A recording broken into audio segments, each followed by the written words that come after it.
Sa darating na Holy Week, makikipag-girl bonding daw si Heart Evangelista sa legacy co-stars niyang sina Lovie Poe at Alessandra De Rossi. Nasa Brazil pa rin kasi ang boyfriend niyang si Daniel Matsunaga. Namimiss niya kaya ito? Makichika kay Lars Santiago. Nagpaplano sanang mag-out of town si Heart Evangelista kasama ang mga kaibigan at co-stars niya sa legacy na sina Lovie Poe at Alessandra De Rossi para sa Holy Week. Pero nagbago ang kanilang isip. Dito na lang daw sila sa Maynila, kung saan mas kakaunti ang tao at mas tahimik.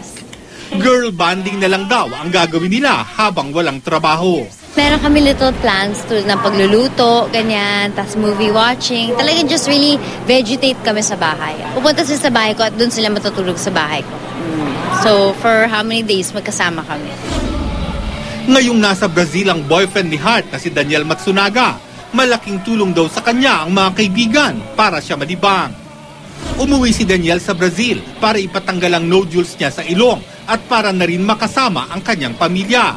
Sa April 12 siya babalik. Oo, but I'm very busy too with work. So, siya naman happy din siya with his family. So, okay naman. Tama lang yung ganon. Masaya naman si Heart sa magagandang feedback na natatanggap nila sa primetime soap nilang Legacy. Ngayong napaaga na ang time slot nito na mapapanood pagkatapos ng Biritera, lalong natuwa si Heart. Dapat daw abangan kung paanong magbabago ang karakter niya bilang Diana.